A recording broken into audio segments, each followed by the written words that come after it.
네, 산업 분석으로 이어가겠습니다. 우리나라 자동차 업계 아주 실적 서프라이즈를 보였지만은 그 전기차와 더불어서 미래 친환경차로 주목받는 수소차 상대적으로 부진하다고 합니다. 그 원인과 앞으로 어떻게 전망이 되는지 살펴보도록 하겠습니다.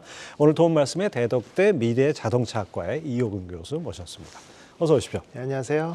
네. 이 교수님도 저기 라스베가스 CES 다녀오셨죠? 예, 다녀왔습니다. 네. 모빌리티 관점에서 느낌이 딱 어땠습니까? 일단은 전체적으로는 올원, 그러니까 AI의 모든 사물이나 산업을 담겠다는 게 화두였거든요. 캐치프레이즈였고. 근데 예. 모빌리티도 그런 AI를 피해갈 수 없었고요. 예를 들면 폭스바겐 같은 경우는 챗 GPT를 활용한 음성 서비스, 뭐 벤츠도 인공지능을 이용한 음성 서비스. 그다음에 BMW 같은 경우는 이제 아마존의 알렉사를 응용을 했고 현대기아도 마찬가지죠. 현대자동차도 소프트웨어 중심의 비클을 만들겠다. 예. 결국은 이제 하드웨어의 뭐 승차감, 조종 안정성 이런 건 이미 완성이 됐다고 보여지고요. 소프트웨어를 가장 안정적으로 차량에 장착할 수 있는 걸 중심으로 삼고 설계부터 만들어 나가겠다 이런 뜻이니까 이제 말로만 듣던 이제 바퀴 달린 핸드폰, 바퀴 달린 컴퓨터로 아예 의식 전환이 돌아섰다 이런 어떤 중요한 포인트라고 볼 수 있습니다. 네, 우리가 이제 자동차 산업을 보는 관점도 이런 관점에서 좀 봐야 네. 된다는 생각이 듭니다. 자, 어쨌든 간에 이제 앞서 잠깐 소개해드린 대로 작년에 글로벌 수소차 시장이 30%가량 역선장했다. 이거 참 왜 네네. 이렇게 부진했는지, 뭐 이거 국내 수소차는 뭐 이런 반토막 났다 그러는데 왜 네네. 그렇습니까? 일단은 수소차를 생산하는 기업의 숫자하고 나라가 적다는 게 가장 큰 원인입니다. 왜냐하면 모든 산업이라는 것은 친환경 여러 가지 좋은 얘기들도 있지만 각국 산업들이 자국 산업 보호가 최우선이거든요. 그런데 현재 수소전기차를 양산하는 건 일본과 한국밖에 없고요. 예. 국내 시장 같은 경우는 넥소 단일 모델이고 저도 지금 50몇 개월째 타고 있는데요.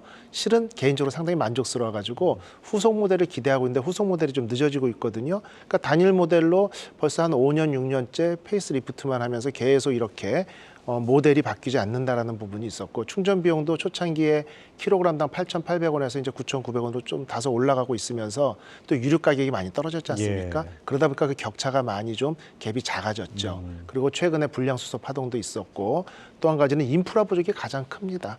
뭐 지역별로 차이가 크겠지만 제가 사는 대전 지역 같은 경우는 대전 세종에는 충전 인프라가 다른 지역에 비해서 상대적으로 좀 많거든요. 그렇죠. 제가 추천해서 구매한 분이 10분이 넘었었는데 그분들은 충전 인프라에 어떤 불만족이 없기 때문에 상당히 차량의 성능에는 전기차보다 만족스러워 하거든요. 근데 서울이나 경인 지역처럼 인구 과밀 지역에서 이게 많이 판매가 돼야 되는데 충전소 설립 조건이나 여러 가지 컨스트레인트 때문에 결국 인프라 부족이 가장 큰 문제다 이렇게 지적되고 있습니다. 예, 다양성이 좀 더 필요하고 그다음에 충전 인프라를 세우는 것이 가장 네. 급선무라고 하겠는데 최근에 그 CES 2024에서 현대차가 수소와 소프트웨어로의 대전환을 주제로 네. 수소 사업 비전을 발표했는데 이것이 좀 약간 부진한 이 수소차 시장에 다시 일어날 수 있는 어떤 전기가 될까요? 될 것 같습니다. 그런 이제 어떤 분위기가 보이기 때문에 현대 기아도 수소차에 대한 비전을 다시 제시한 게 이제 거꾸로 순서적으로 맞고요. 뭐냐면 세계 각국이 수소 인프라 구축을 위한 활동을 좀 시작을 했고요. 이미 몇 년 전부터 가장 큰 시장인 중국만 하더라도 2030년까지 몇 대의 그 수소 전기차를 보급을 하고 충전소 1,000곳을 세우겠다 이런 계획을 발표를 했었는데 그런 부분에 대해서 이제 움직임이 보이고 있고요. 결국은 머지않아 수소 전기차가 이제 폭발적인 성장세에 올랐을 거라는 예상을 하고 그 미리 준비를 하는 거거든요. 근데 가장 중요한 것은 조금 전에 말씀드린 인프라 문제인데 인프라도 인프라지만 이제 반대하는 부분들에서 예. 수소를 생산하는 과정에서의 그 대기 오염이나 이산화탄소 배출이 문제가 되거든요. 그래서 여러 가지 용어가 있습니다만 그린 수소 생산이 좀 활발해지면서 수소 생산하는 데 있어서 오염을 줄이고 생산 원가를 다운시키고 이런 부분들이 결국 키워드가 되지 않을까 이렇게 보고 있습니다. 결국 이제 탄소 배출 없는 그린 수소 생산 그리고 충전소가 이게 관건일 것 같은데요. 이 혹시 잘 모르시는 분들을 위해서 네. 수소차와 전기차 어떤 차이가 있는 겁니까? 예, 일단은 똑같이 모터를 구동합니다. 전기로. 그렇기 때문에 달리는 어떤 사운드나 모양을 보면은요. 실제 수소차라고 말씀하셨지만 정확히는 수소 전기차라고 그렇죠. 표현하는 게 맞거든요. 그래서 전기 구동으로 모터를 돌려주니까 동력은 똑같습니다. 근데 전기차는 충분한 양의 배터리를 차량 하부에 쫙 깔아서 집에서 충전을 해서 그 배터리가 다 떨어질 때까지 쭉 운행을 하는 게 전기차고요. 수소 전기차는 연료 전지라는 게 있어서 그 수소 가스를 트렁크에 싣습니다. 가스통에다. 그리고 달리면서 앞에서 들어오는 공기 중에 산소하고 결합을 시켜서 우리가 중학교 때 물을 전기 분해하면 수소, 산소 양쪽으로 나왔던 거 반대 작용입니다. 환원막을 통해 가지고 수소하고 산소가 결합되면서 물이 생성되고 거기서 전기가 발생하거든요. 그래서 배기가스로는 H2O 물만 나오고요. 거기서 발생된 전기로 즉석에서 모터를 돌려주기 때문에 구동 방식은 일반 소비자들은 느낄 수 없을 정도로 동일하고요. 여러 가지 장점들도 많이 있습니다. 예. 뭐 배기가스가 나오는 게 아니라 물이 나오는 이런 네네, 차라든가 맞습니다. 그러니까 수소차는 뭐 궁극의 친환경이다 이렇게 보통 얘기를 해왔는데 네네. 문제는 이제 수소 생산 과정에서 이산화탄소가 발생하는 문제 이게 네. 얘기가 되고 있어요. 그래서 네네. 이 부분이 해결되지 않으면 친환경으로 볼 수 없다 이런 비판도 있는데요. 맞습니다. 현재 판매되거나 사용되는 수소의 96%가 이제 그레이 수소입니다. 화석 연료로부터 추출을 하거든요. 그러다 보니까 생산 비용은 비교적 저렴하지만 이산화탄소가 많이 나와요. 수소 1kg 생산하는데 이산화탄소가 10kg이 나오니까 오히려 10배가 나오니까 이게 문제가 되겠죠. 그러다 보니까 이제 이 그레이 수소에서 탄소가 나오는데 이산화탄소를 공기 중으로 내보내지 않고 다시 포집을 해서 모은다. 이걸 이제 블루 수소라고 표현을 합니다. 그리고 이제 실제는 이산화탄소 발생이 제로인 태양광이나 풍력 등의 재생 에너지를 이용해서 남는 잉여 전력을 가지고 그걸 가지고 이제 수소를 생산하는 걸 그린 수소, 완벽한 청정 에너지라고 얘기를 하거든요. 그래서 이런 어떤 그린 수소 생산 이런 부분들이 최종 타겟이 될 수 있겠고요. 결국은 신재생 에너지를 다양하게 활용을 해가지고 남는 잉여 전력을 가지고 어떤 그린 수소를 생산한다라고 하면은 이런 부분도 해결될 수 있는 부분이고 결국 규모의 경제가 아닐까 이렇게 보고 있습니다. 그렇죠. 네, 규모의 경제 이루기까지는 좀 갈 길이 아직 먼 것 같은데요. 네네. 우리나라에서 판매량이 작년에 반토막 난 이유 중에 하나가 신차가 없다는 거. 네네. 이게 가장 큰 문제일 것 같은데 이 세대 넥소 출시도 미뤄지고 뭐 이런 네네. 것들이 영향을 미쳤죠. 예, 맞습니다. 일단은 후속 모델이 나오지 않는 이유 중에 하나는 보통 차량을 한 대 개발을 해가지고 연간 판매량이 10만 대를 넘어서야 모든 설계비나 인프라 구축비가 빠지거든요. 근데 최초에 출시한 이후로 여태 누적 판매량 보면 가장 많이 팔렸을 때가 1년에 한 13,000대. 예. 그다음에 작년 같은 경우는 5,000대도 못 미친 걸로 알고 있고요. 이러다 보니까 일단은 그런 부분들은 좀 어려움이 있고요. 또 한 가지는 좀 구조적인 문제인데 수소연료 전지 이 엔진 자체가 내구성이 기존의 내연기관보다는 다소 좀 뒤지는 부분이 있거든요. 그래서 이런 부분들이 내구성이 한 50만 킬로 갈 때까지 충분한 모델을 현재 연구 중이고요. 이게 그 완성이 된 이후에 후속 모델이 좀 고급화돼서 나올 전략이라고 알고 있습니다. 뭐 지금 뭐 전기차 각축이 아주 뜨거운데 특히 현대차가 이 수소 생태계 구축에 아주 네네. 강한 의지를 갖고 이걸 강조하는 네네. 이 이유가 뭔가요? 일단은 수소 전기차를 만드는 어떤 기술은 각국 정부나 각국 자동차 제작사들이 따라와야만 그 나라에서 판매가 이루어질 겁니다. 결국은 그렇죠. 수렴하는 거거든요. 근데 우리가 전기차를 보면요. 최근에 미국에서 IRA를 통해서 중국을 견제하고자 하는데 전기차는 이제 여러 나라에서 다 만들잖아요. 근데 여기서 문제가 되는 게 그 전기차에 들어가는 배터리의 원 소재, 리튬 광산이나 흑연 광산을 중국이 다 독과점으로 가지고 있으면서 원 소재를 가지고 흔드는 부분들 가지고 걱정을 하지 않습니까? 마찬가지로 이제 수소 전기차는 누구나 만든다 하더라도 수소차가 문제가 아니고 구수소를 생산해서 보관, 유통하는 그 생태계 과정 이걸 가지고 결국 에너지 산업으로 돌아서는 거죠. 이걸 키워드를 가지고 있는 기업이 전체적으로 이제 석권할 수 있다라는 어떤 비전을 보이는 거고요. 왜냐하면 조금 전에 설명드린 것처럼 수소 생성 과정에서 어떠한 방법을 쓰냐에 따라서 이산화탄소 배출이 많고 적고가 결정되기 때문에 이러한 어떤 생태계를 좀 석권하는 게 앞으로 미래의 리딩 기업이 될 수 있다라는 어떤 비전을 보고 이 부분에 많은 투자를 하고 있습니다.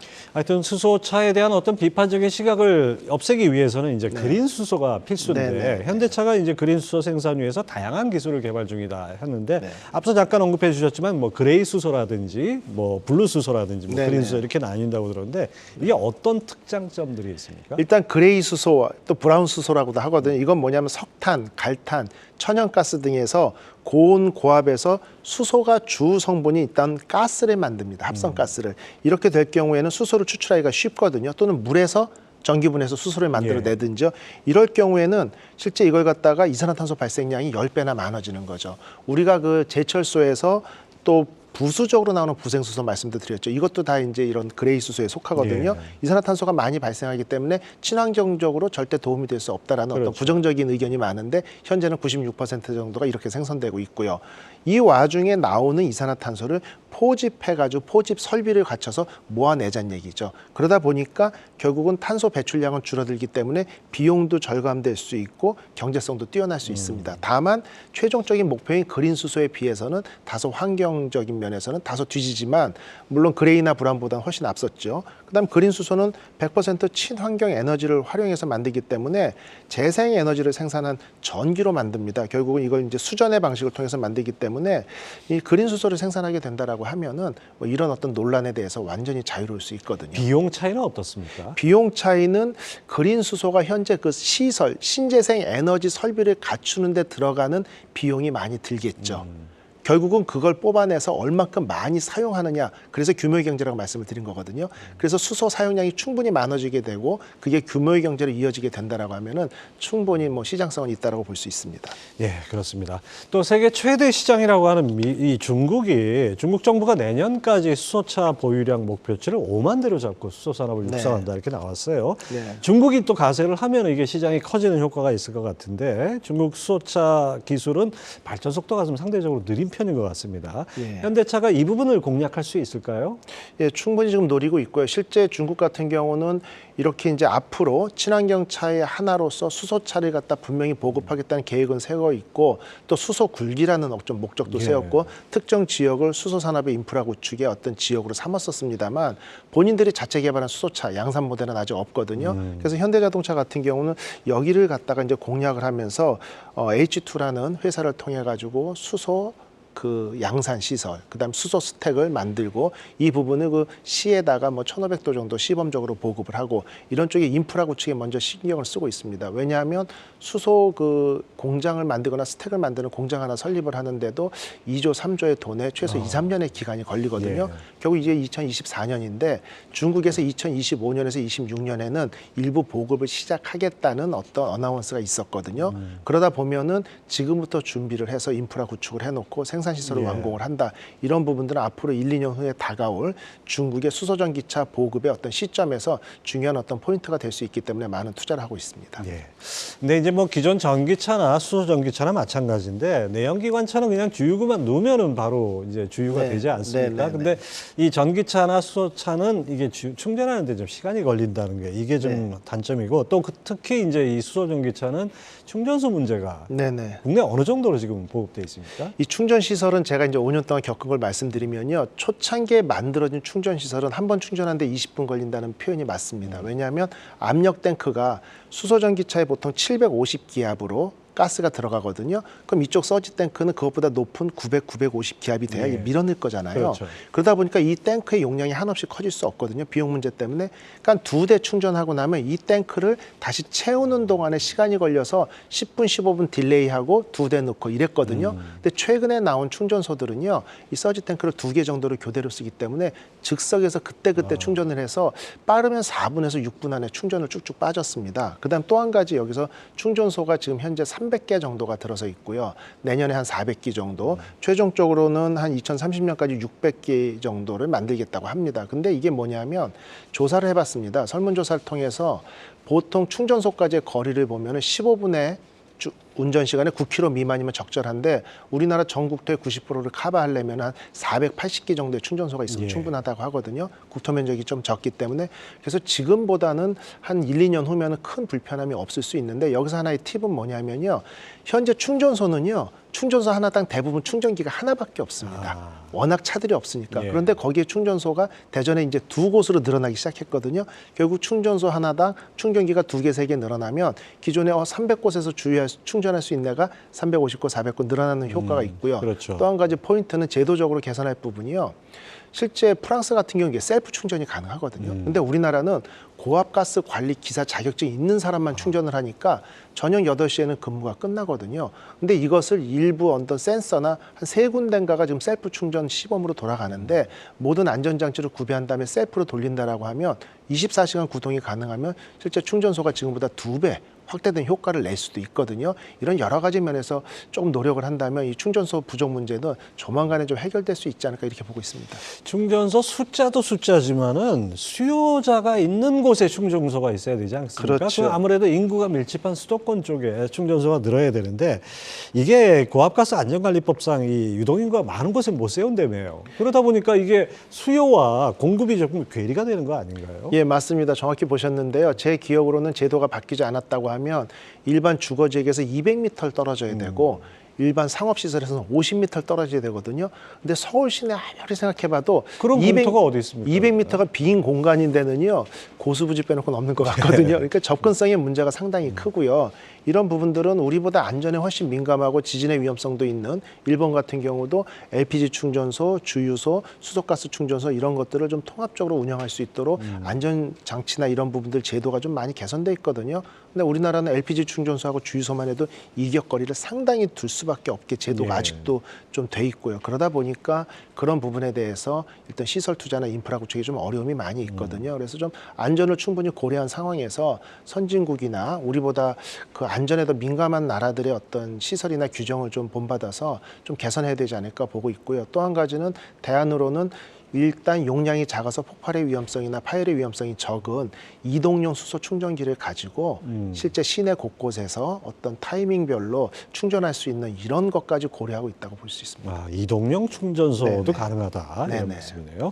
자, 그다음에 뭐 이건 정권에 상관없이 정부가 이게 계속해서 지금 꾸준히 이어오고 있는 건데 지지부진한 이 수소차 보급을 위해서 수소 상용차를 집중적으로 시장을 개편한다 이런 의지를 갖고 네. 있다고요. 네네. 어떤 변화가 있는 겁니까? 일단은 뭐 지난 18일 한덕수 국무총리 주재로 제6차 수소경제위원회를 열었거든요. 그래서 수소 전기자동차 보급 확대 방안을 얘기가 나왔는데 우리가 이제 조금 전에 제가 간단하게 전기차하고 수소전기차를 비교 설명드렸잖아요.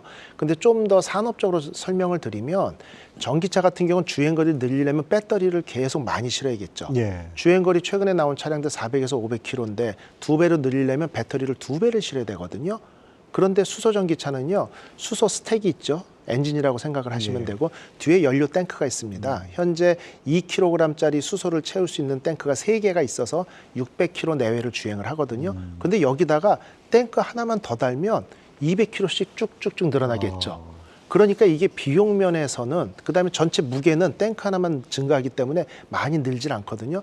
근데 전기차는 배터리 무게만큼 곱하기 2배, 3배가 늘어나야 되죠. 그래서 보통 산업적으로 분석을 하면 400km에서 500km 미만, 300km 미만의 주행거리에는 제작 원가가 전기차가 효율성도 높고 저렴하다. 400에서 500km까지는 생산 원가가 전기차하고 수소차가 동등하다. 500km를 넘었으면 수소차가 오히려 생산 원가가 저렴하다 이렇게 분석이 되거든요. 넥소 가격만 해도 한 7,200만 원대에 판매되고 있지 않습니까? 생산 원가는 한 1억 정도 되거든요. 예. 이제 규모의 경제 때문에. 근데 전기차 같은 경우는 400km 주행하는 게 뭐 6,000에서 7,000 비슷한 가격대거든요. 그리고 이제 반값 전기차 얘기 나오지 않습니까? 200에서 300km는 3천만 원대.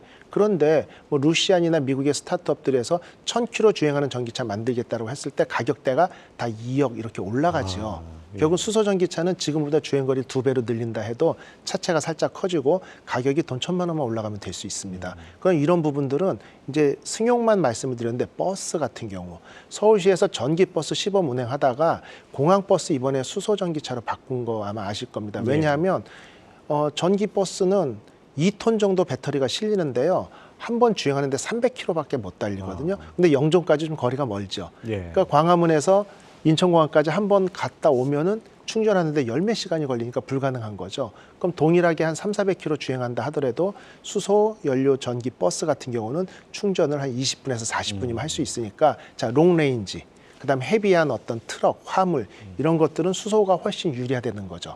또 드론이나 비행기도 마찬가지고요. 배터리를 실어서 그 무거운 배터리 중량으로 띄운다는 건 어느 정도 한계가 있거든요. 수소 전기차처럼 600km에서 700km를 주행하기 위해서는요. 배터리 무게가 800kg이 있어야 전기차는 가능합니다. 예. 그래서 이런 부분 때문에 상용차, 트럭, 버스, 광역버스, 그다음에 화물, 특장차 이런 쪽에 수소 연료 전지를 이용한 수소차의 보급이나 어떤 시범 운영을 좀 활성화하자고 정부 차원에서도 발벗고 나섰습니다. 이 일반 전기차에 비해서 수소차가 힘이 좋죠. 예, 그러다 힘이 보니까 이제 이 상용 트럭 같은 경우 수소 트럭에 아주 쓸모가 있을 거다 이렇게 얘기를 하는데 결국 이제 대형 수소 트럭 같은 모델을 개발해서 유럽 시장을 좀 적극적으로 공략할 수 있지 않을까요? 예, 일단 엑시언트라는 모델로 그 수소 연료 전지 스택이 2개 들어간 걸로 기억하는데 이 트럭을 제 기억으로 55대인가 몇 대인가 수출을 이미 했습니다. 수출했는데 영국의 슈퍼마켓 체인인 리들이 프랑스 지사 리들 프랑스가 있거든요. 이쪽이 프랑스 화물 운송 기업하고 제키하고 프랑스 물류 시장에서 활용하기로 이미 결정을 했고요. 그래서 지난해 11월 프랑스 서부에서 시범 운행을 시작했거든요. 근데 결국은 이런 어떤 친환경성과 성능이 말씀하신 대로 상당히 좀 뛰어납니다. 총 중량이 이 화물 트럭이 28톤이고 일단 적재 용량은 10톤 정도 되는데요. 완충 시의 주행 거리가 트럭임에도 불구하고 570km까지 주행할 수 있고요. 예. 그래서 상당히 좀 주행 거리도 충분하고 뭐 최대 출력도 476마력에 토크가 2200이 넘기 때문에 기존의 디젤 엔진보다 토크나 어떤 마력수에서 월등하다는 평가를 받고 있고 결국 충전 인프라가 충분히 구축된 상황에서 시범 운행을 통해 가지고 이런 부분들이 만약에 만족도가 높아진다면 활용도는 상당히 좀 널리 퍼질 것으로 보여지고요. 현재 프랑스에 있는 충전 시스템을 활용할 경우에는 100% 수소가스로 충전하는데 15분에서 한 20분 내외로 걸린다고 하거든요. 그래서 충전 시간도 생각보다 길지 않기 때문에 이런 부분들이 결국은 상당히 좀 장점으로 부각되면서 화물 물류 쪽에서 특히 유럽 같은 경우는 대륙 하나에 각 나라들이 다 밀접해 있는데 예. 대륙 간 국가 간 어떤 물류 부분들이 상당히 좀 많이 니즈가 있거든요. 이런 부분에 대해서 많이 주목을 받고 있고요. 일단 선도적으로 그런 부분들은 몇 년 전부터 수소 스택도 발전용으로 스위스에 수출한 것도 있고요. 이런 화물 트럭용도 수출한 이런 부분들이 현재 시범 운영 단계다. 이 얘기는 평가에서 크게 문제점이 발생하지 않으면 확대 운영될 가능성이 상당히 높거든요. 그래서 예. 이런 부분에 대해서 선도적으로는 잘하고 있다 이렇게 평가되고 있습니다. 뭐 탄소 감축이라는 어떤 글로벌 이슈에 대해서 수소만큼 디젤을 대체한다면 뭐 그보다 더할 나위가 없겠죠. 그러니까 여러모로 쓸모가 있는데 아직까지 이 대중화되지 못한 게 이게 가장 큰 단점이 아닌가 싶습니다. 네네. 수소차 대중화를 위해서는 어떻게 해야 될까요? 일단은 각종 행정 조치 아까 말씀드린 것처럼 충전 인프라 뭐 기업체에서 힘을 써도 되지만 정부 차원에서 할 일도 있겠죠. 왜냐하면은 규제를 완화한다든지 예. 여러 가지. 그다음 미국 같은 경우는 IRA를 통해 가지고 미국에서 청정 수소, 그린 수소를 생산할 경우에는 킬로그램당 0.6에서 3달러까지 세액 공제를 받을 수 있도록 예. 제도를 만들고 있거든요. 그러다 보니까 국내 수소 산업의 활성화 및 어떤 수소 상용화를 위해서는 정부가 산업 진흥을 위해서 좀 노력할 부분들도 있고요. 결국 또 한 가지는 또 정부의 이해 부족이 좀 있습니다. 결국 이런 어떤 산업에 대한 이해 부족이나 판매된 차량 대수 대비 뭐 LPG 충전소만큼 수소 충전소가 충분하다 이런 얘기들이 많이 돌고 있는데 LPG 충전소 가보면요. 충전소 한 군데 충전기가 6개, 8개씩 있지 않습니까? 수소 충전소는 하나, 2개밖에 없고요. 그런 어떤 부족함에 대한 정확한 인지도 정부 차원에서 좀 필요하다고 볼 수 있고요. 결국 이런 부분에 대해서 정부 그리고 이제 기업은 당연히 노력을 해야 되고 또 한 가지 아쉬운 건 홍보가 좀 부족하다고 보여집니다. 제가 50개월 이상 차를 타면서 안정성이나 50개월이면 4년을 넘게 4년을 넘게 타셨네요. 탔습니다. 그런데 후속 모델을 또 구매를 하고 제 차를 예를 들어 와이프를 준다라든지 이런 부분까지 고려할 정도로 만족도가 높고요. 뭐 여담이지만 50개월 동안 가스비를 빼고요. 자동차 유지비로 사용된 게요. 6만 7천 원밖에 안 들어갔습니다. 보통 7천만 원대에 뭐 제네시스급이 되겠죠. 차를 가지고 한다면 오일 교환이나 각종 소모품비 예. 때문에 1년에 한 100만 원 이상의 비용이 들거든요. 그럼 5, 6년이면 500에서 600만 원이 소요된 거고 10년을 탄다라고 하면 1,000에서 1,500만 원 정도의 차량 유지비가 들어가는데 현재까지 한 6만 7만 탈 때까지는요.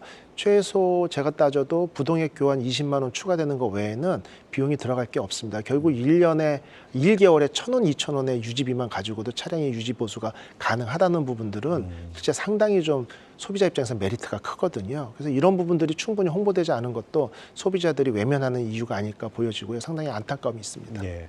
이게 좀 알면 정말 좋은데 알기까지 대중들이 네네. 알기까지는 좀 시간이 좀 걸리는 것 같습니다. 한번 뜨기 시작하면 또 폭발적으로 늘어날 수 있는 그런 여지가 있습니다. 자, 지금까지 대덕대 미래자동차학과 이호은 교수 함께했습니다. 말씀 감사합니다. 예, 수고하셨습니다. 네, 계속해서 이 시장에서는 어떻게 보고 있는지 관련 애널리스트 연결해 보겠습니다. 이 수소차 개발에 현대차가 적극적인 모습이 앞으로 수소 테마가 형성될 수도 있지 않을까 이런 생각이 드는데요. 유진 투자증권의 이재일 전략산업팀장 연결해 보겠습니다. 팀장님 안녕하십니까? 네, 안녕하세요. 예.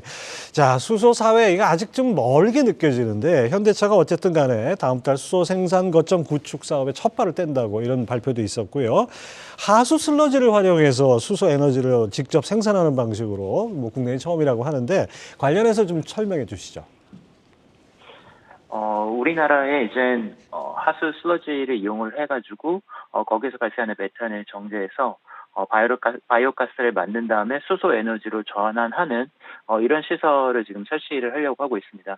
다음 달 정도에 이제 시설이 들어가게 되면은 올해 연말에 이제 완공이 되기 때문에 뭐 연내 가동도 가능할 것으로 보이고요. 하루 500kg의 수소 생산이 가능하고 2027년도에는 1톤으로까지 확대를 하겠다라고 얘기를 하고 있습니다. 500kg 기준으로 넥소 100대를 충전할 수 있는 규모다라고 얘기가 되고 있기 때문에 아주 이제 많은 차량들을 커버할 수 있는 정도는 아니지만 수소 생산 설비 투자가 지금 수소차 대중화되기 위해서는 필수적으로 필요한 부분이기 때문에 이런 선결 과제들에 투자를 하고 있다는 데서 좀 의의가 있는 것 같습니다. 수소 사회로 대전환 이걸 위해서 각종 사업을 펴고 있다는 점에서 현대차 이 움직임이 주목이 되는데 이게 앞으로 실적에는 어떤 영향을 미칠까요? 수소는 사실, 장기 비즈니스 플랜으로 좀 접근을 해야 될 것 같습니다. 전기차처럼 아직 대중화 단계라기보다는 어떻게 보면 굉장히 좀 초기, 보급 단계에 있기 때문에, 많은 이젠 R&D 투자나 여러 가지 좀 시행착오가 있을 것으로 예상이 되고 있고요. 그래서 단기적으로는 여기에서 아주 큰 실적이 발생하진 않겠지만, 예를 들어서 2025년도에 출시가 예정되어 있는 넥소 2세대, 이게 예상보다 강한 신차가가 나온다라고 하면은 내년도부터도 또 기대할 수 있는 부분들도 있다 이렇게 좀 평가를 할 수 있을 것 같습니다. 예, 과거에도 이제 수소 테마주들이 좀 움직인 적이 있었는데 주식적으로 볼 때 수소 테마 어떤 전략으로 임해야 될까요?